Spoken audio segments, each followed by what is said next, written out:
ओम नमो भगवते वासुदेवाय नमः। ओम नमो नारायणाय नमः।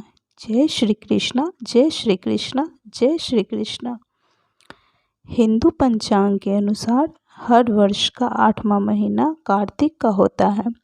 कार्तिक का महीना 12 महीनों में सबसे श्रेष्ठ महीना होता है। पुराणों में कार्तिक मास को स्नान, व्रत, तप की दृष्टि से मोक्ष और कल्याण प्रदान करने वाला बताया गया है। कार्तिक मास में तुलसी विवाह का बहुत ही बड़ा महत्व होता है।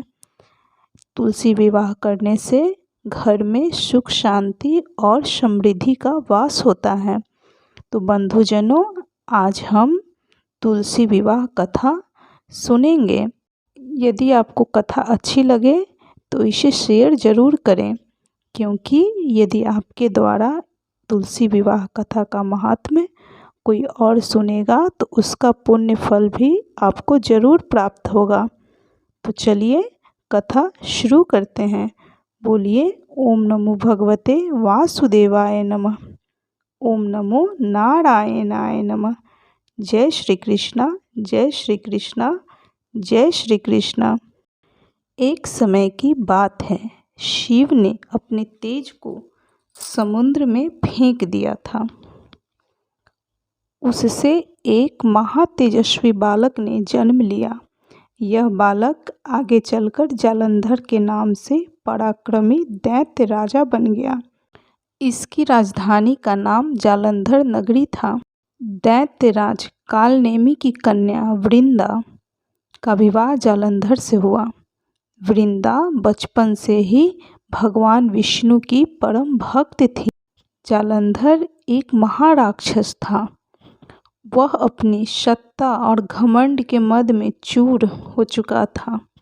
उसने माता लक्ष्मी को पाने की कामना से युद्ध किया, परंतु समुद्र से ही उत्पन्न होने के कारण माता लक्ष्मी ने उसे अपने भाई के रूप में स्वीकार किया।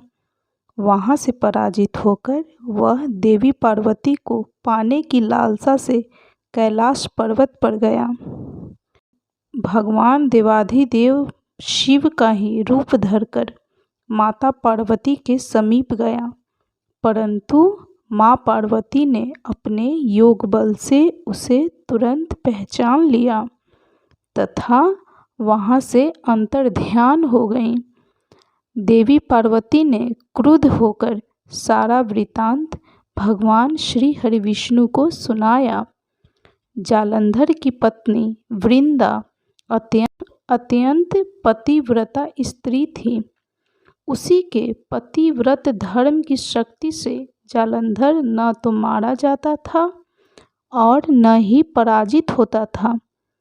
इसलिए जालंधर का नाश करने के लिए वृंदा के पतिव्रत धर्म को भंग करना बहुत जरूरी हो गया था। इसी कारण भगवान श्री हरि विष्णु ऋषि का वेश धारण कर वन में जा पहुँचे, जहाँ वृंदा अकेली भ्रमण कर रही थी।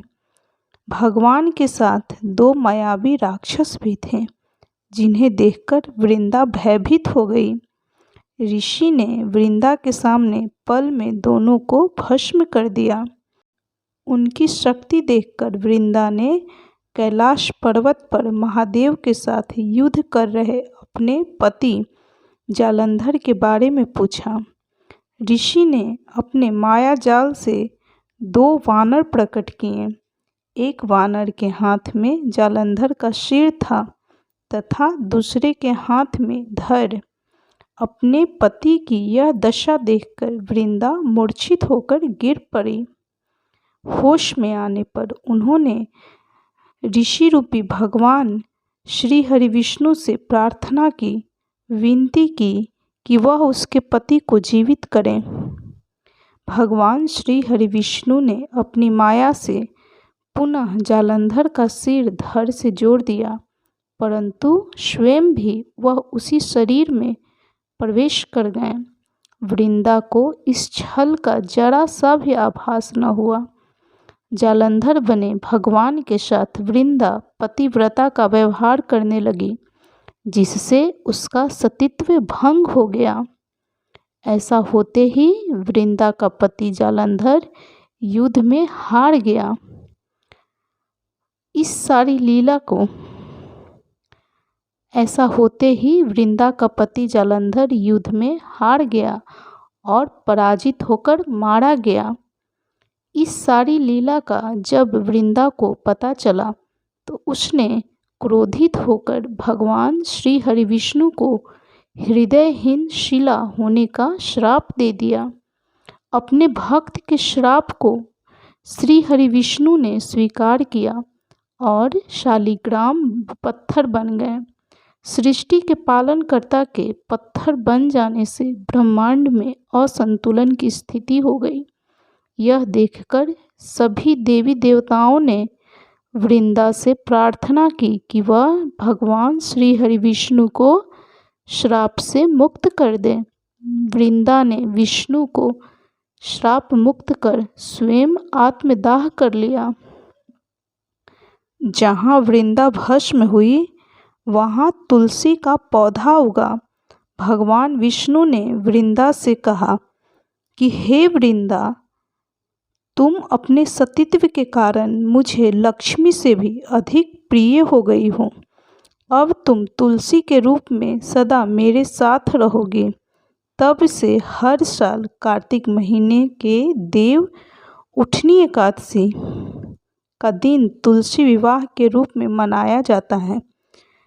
जो मनुष्य भी मेरे शालिग्राम रूप के साथ तुलसी का विवाह करेगा उसे इस लोक और परलोक में विपुल यश प्राप्त होगा। उसी दैत्य जालंधर की यह भूमि जालंधर नाम से विख्यात है। सती वृंदा का मंदिर मोहल्ला कोट किशनचंद में स्थित है। कहते हैं इस स्थान पर एक प्राचीन गुफा थी जो सीधी हरिद्वार तक जाती थी। जिस घर में माँ तुलसी होती हैं वहाँ यम के दूत भी असमय नहीं जा सकते। मृत्यु के समय जिसके प्राण मंजरी रहित तुलसी और गंगा जल मुख में रखकर निगला जाता है उसे सब पापों से मुक्त होकर वैकुंठ धाम को प्राप्त होता है। जो मनुष्य तुलसी व आंवला की छाया में अपने पितरों का श्राद्ध करता है उसके पितर मोक्ष को प्राप्त हो जाते हैं।